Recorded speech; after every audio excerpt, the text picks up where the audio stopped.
Have you ever stopped to think if the absolute toughest parts of your past could somehow be the source of your greatest strengths?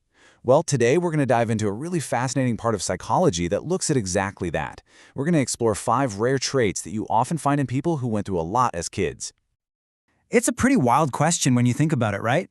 Kind of paradoxical. The idea that hardship doesn't just leave scars, but that it can actually forge these incredible new abilities within us. And that's the big idea we're going to unpack together. And believe it or not, the answer from a whole lot of psychological research is a big, resounding yes. And this isn't just some feel-good, wishful thinking.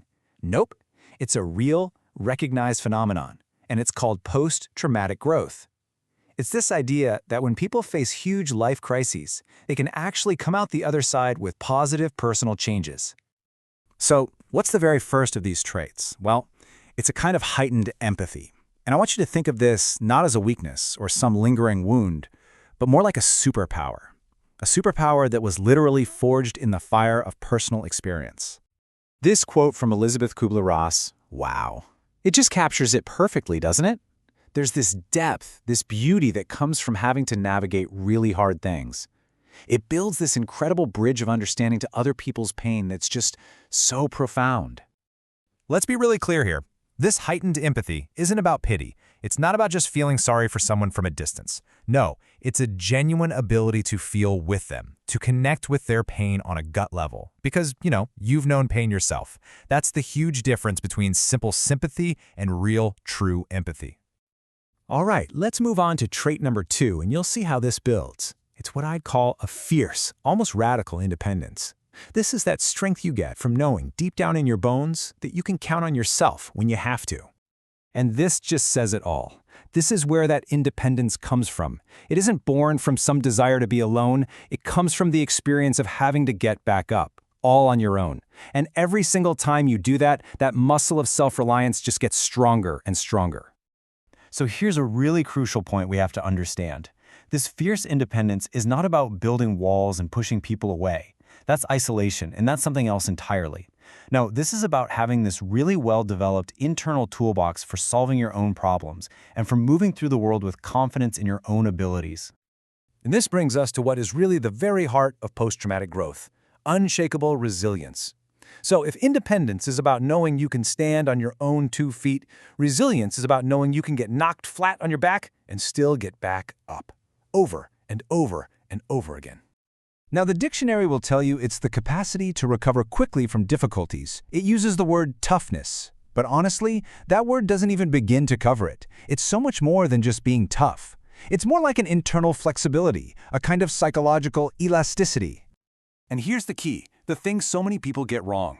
Resilience isn't some magic shield that stops you from feeling pain or disappointment or grief. Not at all. It's the skill of navigating through those feelings, of processing them, and then continuing to move forward without letting them permanently break you. Okay, let's pivot and talk about our final 2 strengths. And you'll see these 2 often develop together, and they are such powerful assets for dealing with this complex world of ours. Let's break these down. Trait number 4 is a uniquely creative mind. See, when your external reality as a kid is challenging, you often learn to build this rich, imaginative inner world. And that becomes an incredibly powerful tool later on. It helps you think outside the box and find solutions where everybody else just sees a dead end. Then, the 5th trait is a strong intuition. Think about it. If you had to be highly aware of your environment to stay safe, it hones your gut instinct into this finely tuned instrument. You get exceptionally good at reading subtle social cues, at just sensing when a person or a situation feels off.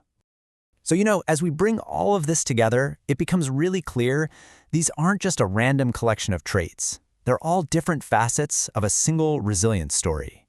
A story where challenges have been transformed into some pretty profound strengths. 5 incredible strengths. And they weren't forged in spite of difficult experiences, but in many ways directly because of them. I mean, that is the very essence of post-traumatic growth. So let's just recap them one last time. Heightened empathy, that ability to truly feel with other people. Fierce independence, that deep self-reliance. Unshakable resilience, the power to bounce back. A creative mind, that knack for seeing new possibilities. And of course, strong intuition, that finely tuned gut instinct. And that leads us to one final powerful question. And this one is for you to think about. Your journey, your story, is totally unique. So, what rare traits, what unexpected strengths has your story given you?